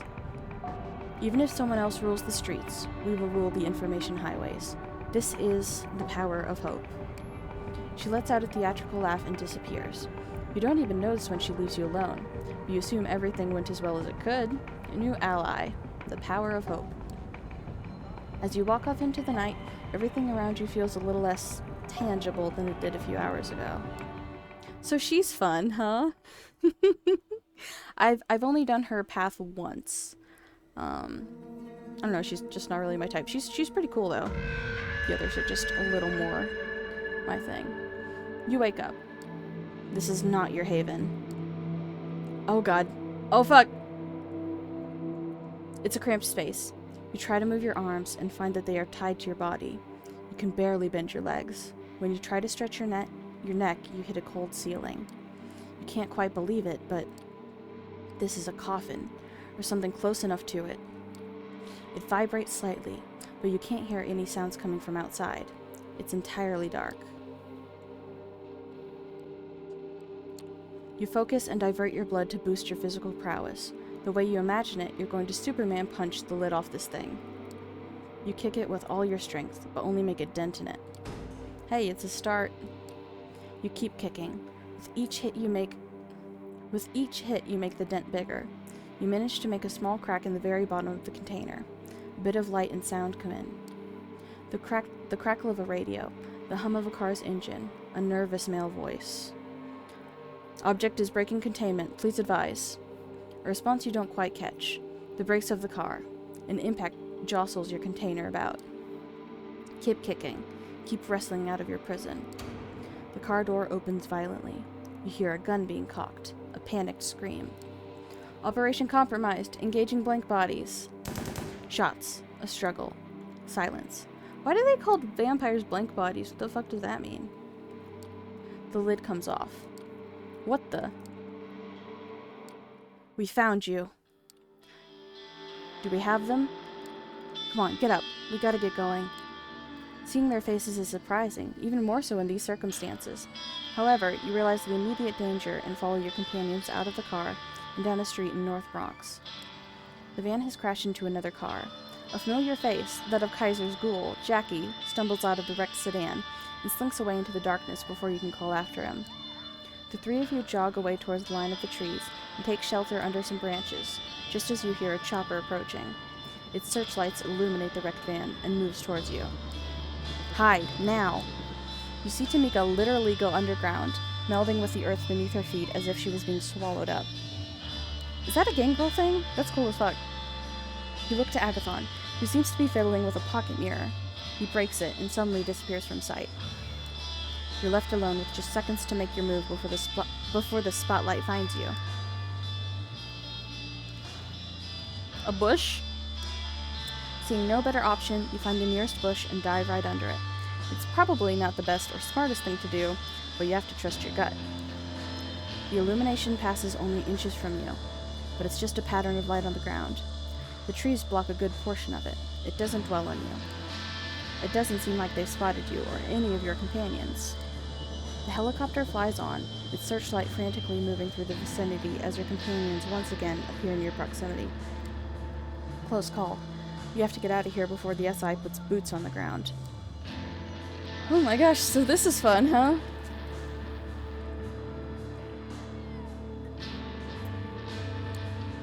What are you two doing here? Agathon, fill them in while we walk. Follow me. Second Inquisition. They raided your haven, immobilized you, and were planning on taking you upstate to a secure facility. For further examination, I'm guessing. Kaiser let me know that you were in trouble. Kaiser organized this whole effort? Why would he do that? Maybe your patron asked him for help? I'm sure she figured out that you're in trouble. Okay, our ride is here. Stay low, the SI might still be around. Kaiser's familiar car stops nearby, and the back door opens. Your allies usher you inside and join you. Being inside this mobile fortress never felt like a relief, until now. Hey, fledgling. Miss me? I like all of his responses. I did miss him. As you know, I love him. But I'm gonna say this because I like his response here.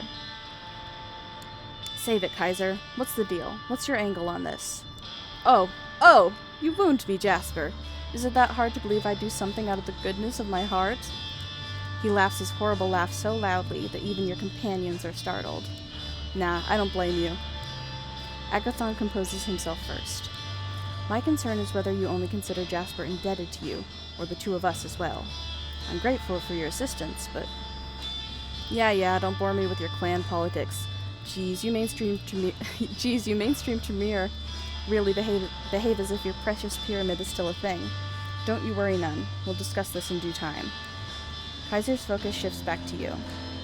You are here, now, only because I told your buddies that you were neck-deep in shit. That van you were in? A one-way ticket to Hertzville, Pennsylvania. I broke you out as a favor. Now you owe me. Big. I cannot believe he said Hertzville, Pennsylvania. I need a drink. Oh, hold up.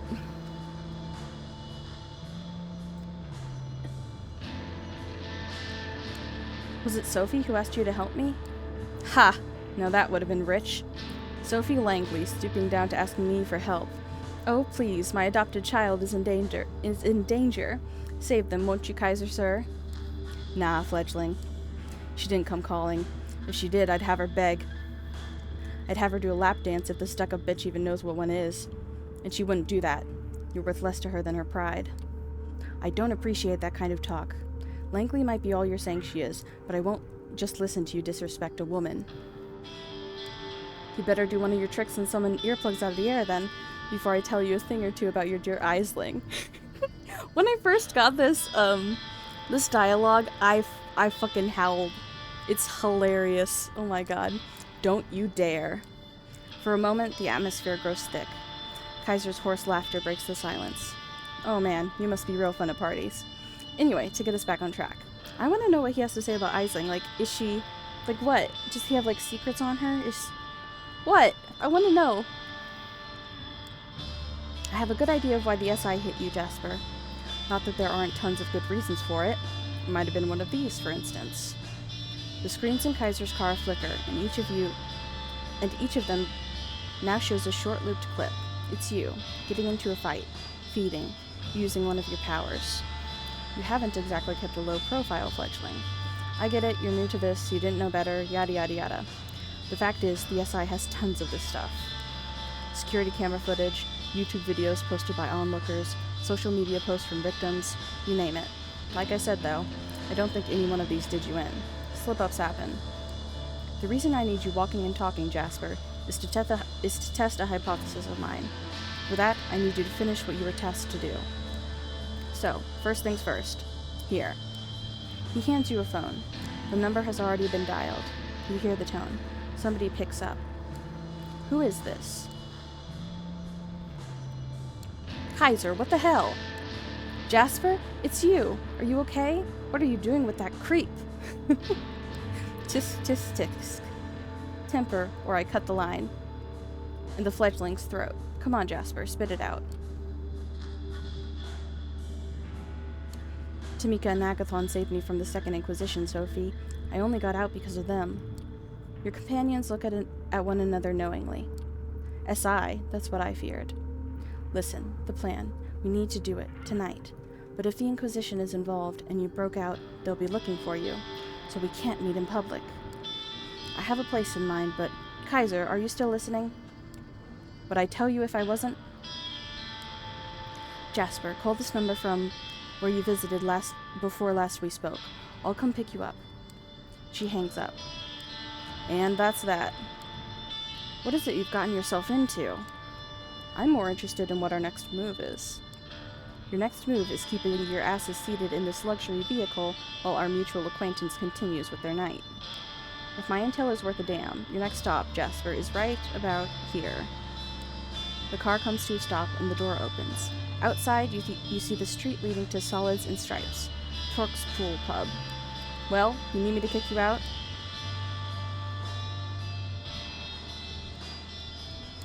How the fuck do you know about my visit here 2 nights back?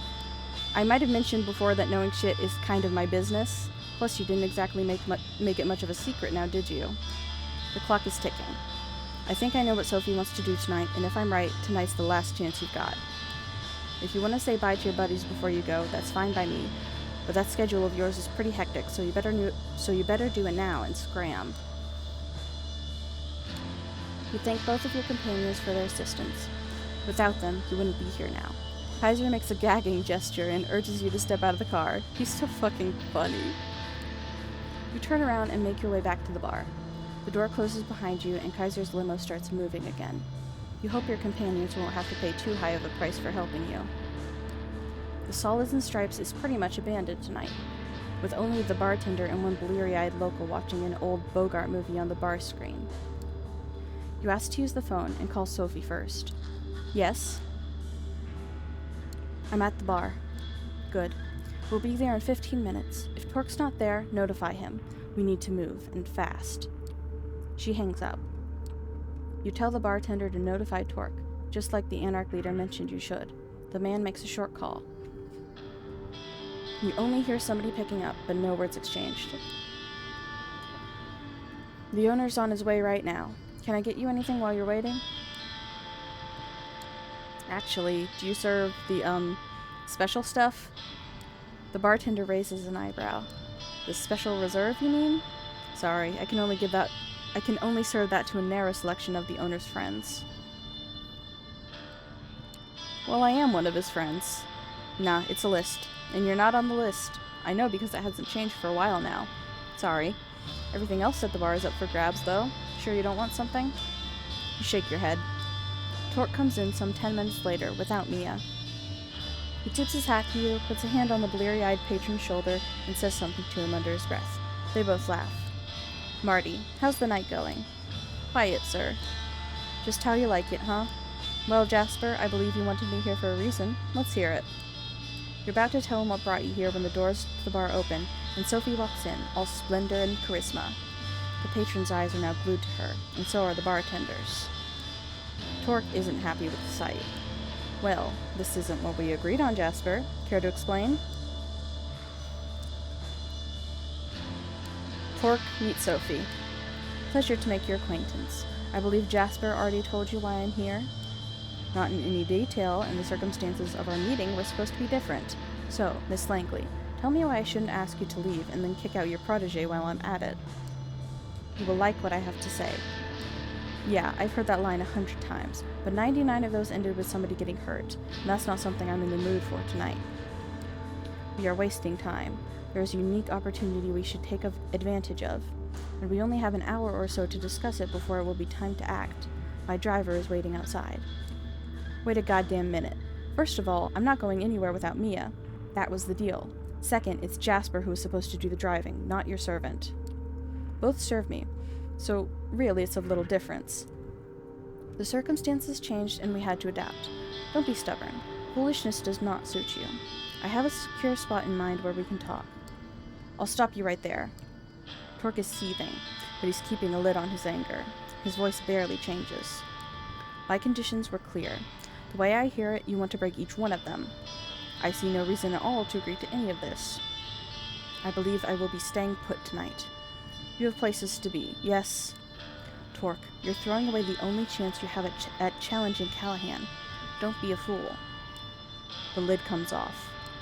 Call me a fool one more time, woman, and that's not the only thing I'm going to be throwing. Sophie, Torque's right. This does sound like a setup. I wouldn't trust you either in this situation. You dare! She slaps you, fast, hard. The sound reverberates in the mostly empty bar. Torque smiles. See, Jasper? That's the cam in a nutshell. You obey them to the letter, or they put you in your place. It's Sophie who's seething now. I don't have any more time for this charade. Fine, stay here. Both of you, if that's what you want. If that's what you want to do. What was I thinking, risking my reputation for you, Jasper? Shots break the front windows, and a flashbang goes off in the room, changing the bar into a space of white light and ringing noise. You feel somebody tugging at your back and are thrown behind the bar. More shots ring out, bottles break, the TV shatters into pieces, the wooden bar splinters. Your sight comes back. We But you think you've gone deaf, because suddenly the room is silent. You see Torque beside you, and Marty, the bartender, bleeding out on the floor. You look over the bar. Sophie is standing there, her dress partially tattered, a visible hole in her leg.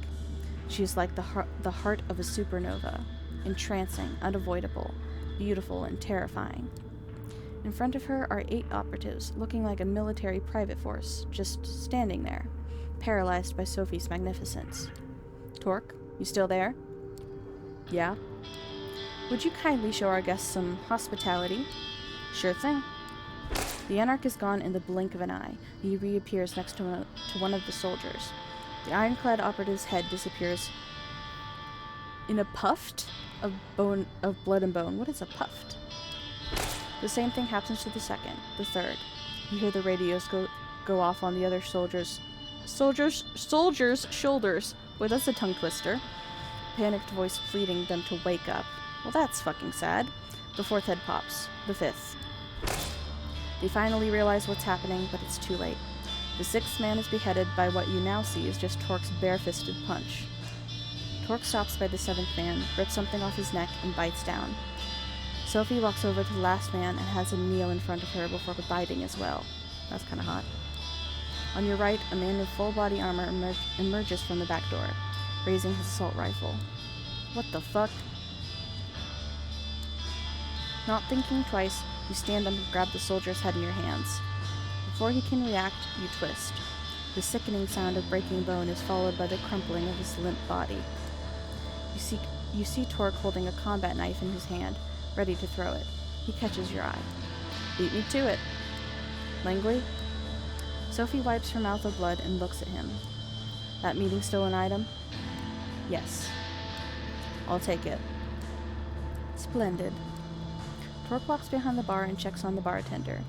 You see the Anarch open his own wrist and feed the blood to the wounded man. Drink up, Marty. It'll make you feel better. Get the hell out of here and wait for Mia. She's coming, and she'll know what to do. Torque? Yeah, coming. Take the back door. Jasper, come on. You slink back into an alley behind the bar, leaving 10 bodies and one grievously wounded ghoul behind. Nobody stops you from circling around the block and finding your way to Sophie's car. Gregory drives away casually, as if this was just another late-night drive, and not the crowning of a desperate, complicated evening. Sophie brings you all to a luxurious apartment in Manhattan's Upper West Side.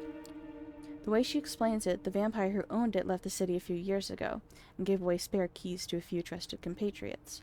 It's been used sporadically since. Fancy. You like it? It always felt too modern for my tastes. But what's important is that it's secure. As long as nobody follows your car here, or the fledgling, trouble follows this one wherever they go. Even if that's the case, we have very little time to conduct our business here anyway. And we'll be leaving soon, I hope. So let's begin. This better be worth all the trouble. Dealing with Kaiser, then Mia, getting picked up by... I assure you, it will. You realize that if you finish that sentence, Torque would probably tear you a new one. Literally, most likely. I have it on good authority that Boss Callahan is bloodbound to Prince Panhard. Torque sucks air in loudly. That's an accusation and a half there, Langley. Got proof? No, but we're just a boat ride away from getting it. What is that supposed to mean? Jasper, the address that I procured from Kaiser was the meeting spot for Panhard and the Baron's regular sharing of blood. And other bodily fluids, if the rumors are true. No, gross. Wait, Kaiser knew about this? Is there anything that insufferable clump of dead skin doesn't know in the city? He knows things, but only shares them if you pay. Neither the prince nor Callahan can touch him. He's too useful.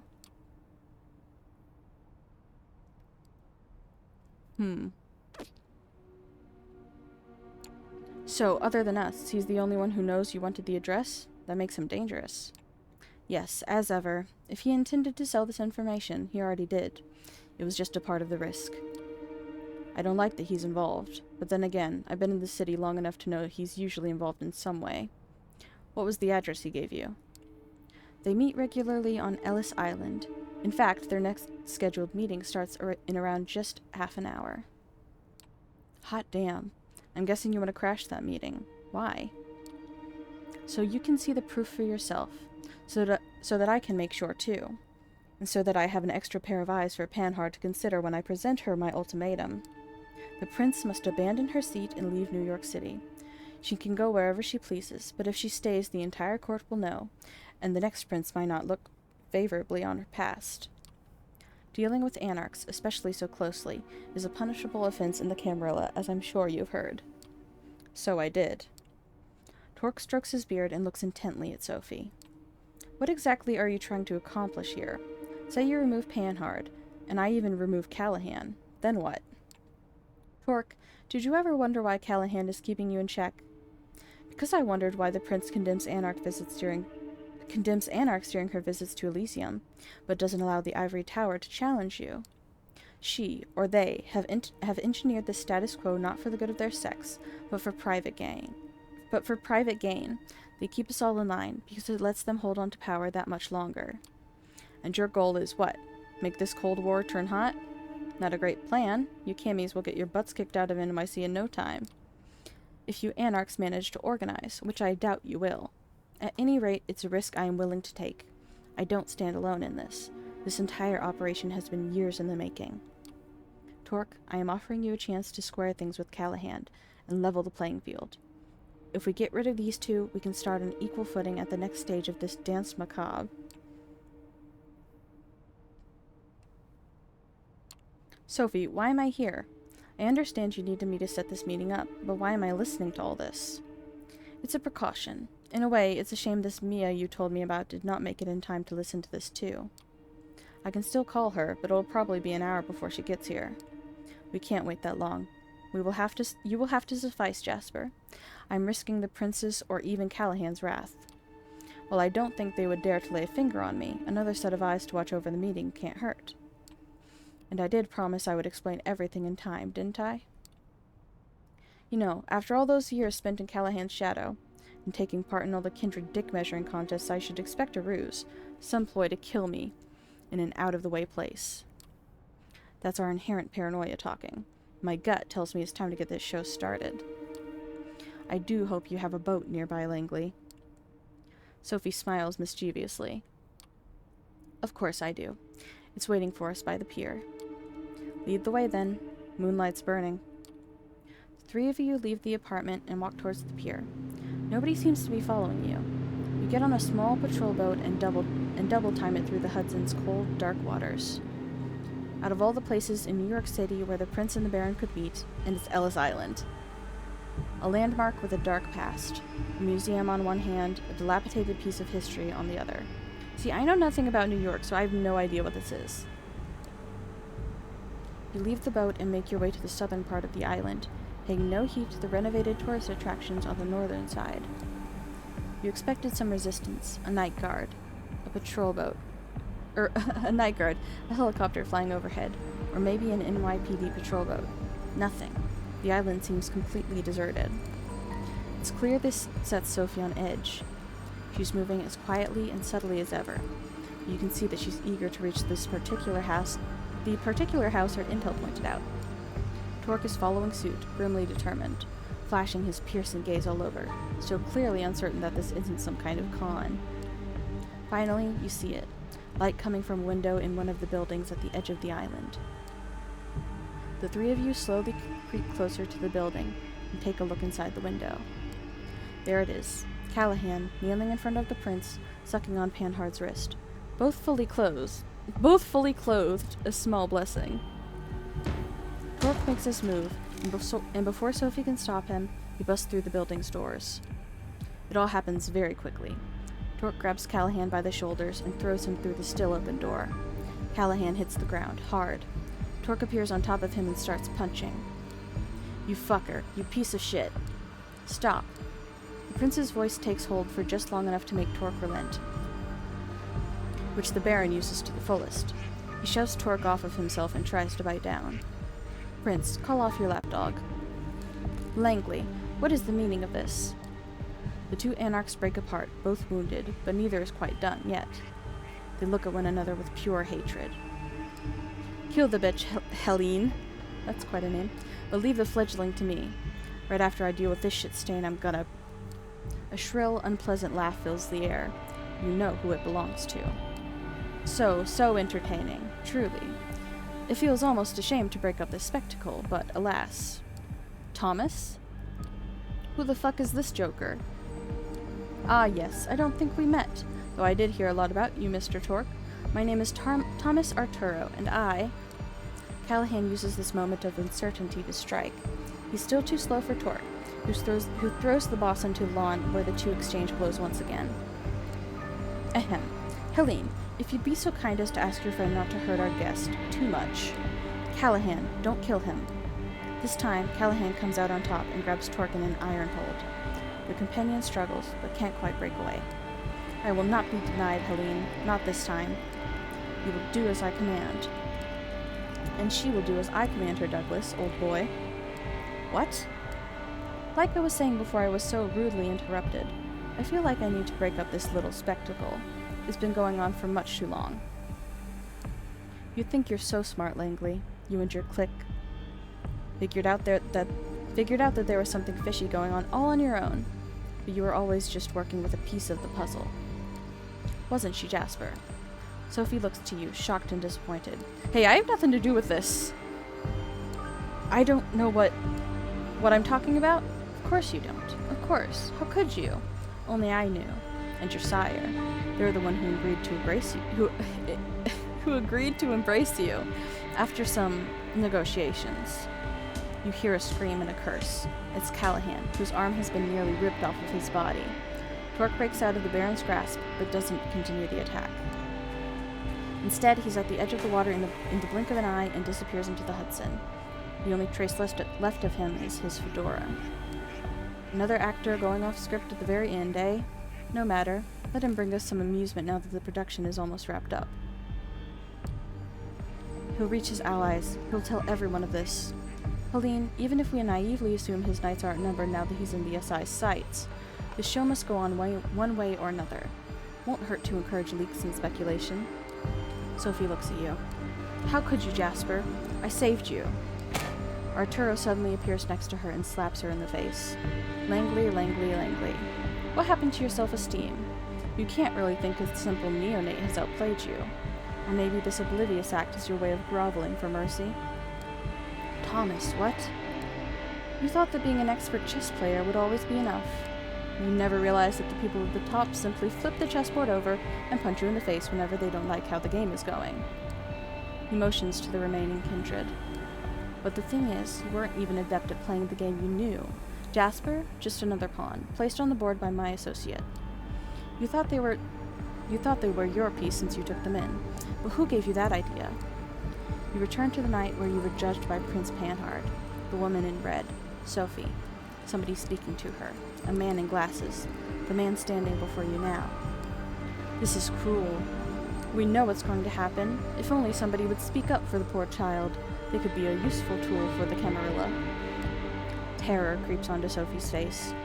Of course, those are not the words you heard, were they? No. You were already grasping for some opportunity to further your scheme.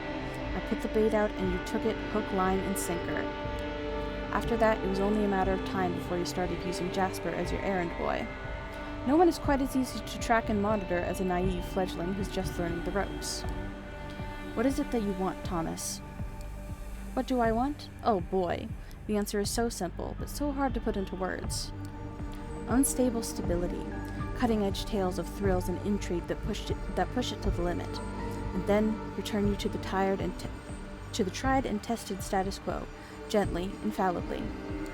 A system full of distractingly moving parts, which simulate conflicts so convincingly that its users never feel a need to direct their energy towards upsetting the system. Achieving the internal through the disposable. Building a city that's like a ship of Theseus, constantly changing its parts, yet always maintaining the same purpose, serving the same goal at all times. A large-scale infrastructure that has something like an exhaust system for the spirit, something that disperses the toxicity around, instead of concentrating it in a single place. None of what you're saying makes the slightest bit of sense. Arturo is momentarily stopped in his tracks. He stares into the sky for a few seconds before a sad grin appears on his face. Spoken like someone who's never really had what it takes to make it in the big leagues. With a theatrical snap of his fingers, he gives his last sentence a sense of finality. Something's changed in the air. You could swear you saw a shadow move behind Sophie. Goodbye, Sophie. A disheveled woman with what looks to be garden shears appears behind Sophie. You take off and rush towards Sophie. You only take a few steps before a figure blinks right next to you and pushes you away. Arturo. You hear the shears snip. Sophie's red hair conceals her face as her head falls, separated from her shoulders. Silence. Arturo's unpleasant laughter erupts right next to you. Oh, Jasper, your career is moving at a breakneck pace. Har har har. Moving up and up and up. Let me congratulate you on your promotion. You killed her. Did I? Adelaide, as jealous as ever, has taken a stab at the heart of the matter. My hands, my tongue, and my conscience are clean. Helene, feel free to leave us and take the Baron with you. Thomas, I don't think you should... Shush, you're just being jealous. Adelaide, escort the prince and dear old Douglas, please. Sure thing, darling. You are left alone next to Sophie's body. You try not to look, but it's hard to ignore her lithe frame decomposing in front of your eyes. Congratulations, you've won this little game. You set out on a suicide mission and successfully brought down the power-hungry wannabe tyrant, even if it probably wasn't the way you imagined. Now you're free to enjoy paradise again. Life after death, immortality, eternal youth. What they don't tell you is, of course, living in paradise is inherently sinful when not everyone can partake. But you have some time to learn how to live with sin, don't you?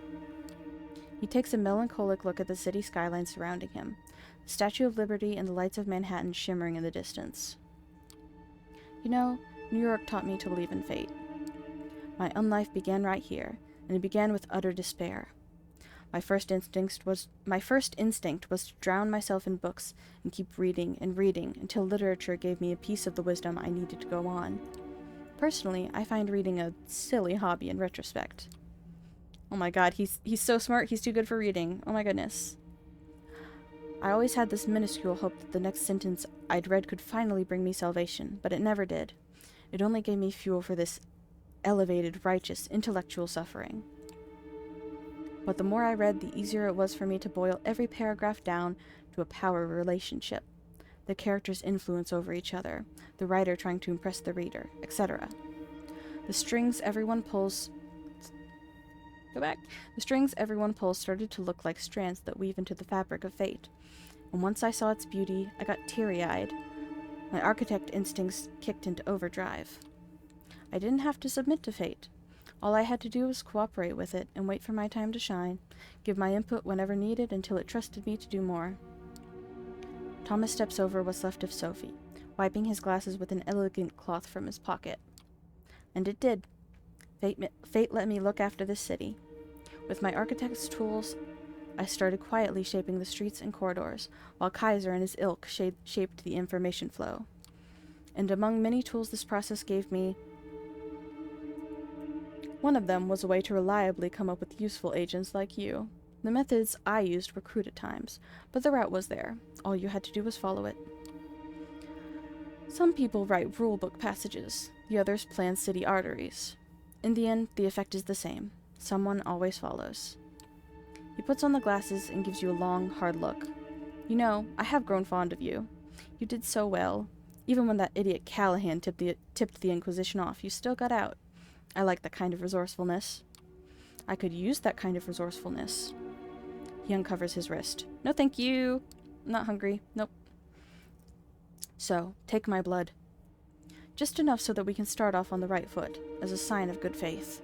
A sign that you're ready to play in the big leagues, ready to behold the sights I've prepared for you. What do you say, Jasper? And that's fucking it. That's it. That's the end of the game. The thing I've seen most about this game, thing that people talk about most, is how much they fucking hate the ending. And I definitely see why. It's not like it really just comes out of nowhere. But I mean, everything up until that point, in my opinion, was wonderful. So, you know, I can excuse a pretty shitty ending. It was probably like super rushed and shit. You know, there's all those typos. I mean, but yeah, that was Coteries of New York, game that got me into Vampire the Masquerade. I mean, yeah, not the greatest ending, but a great game in my opinion.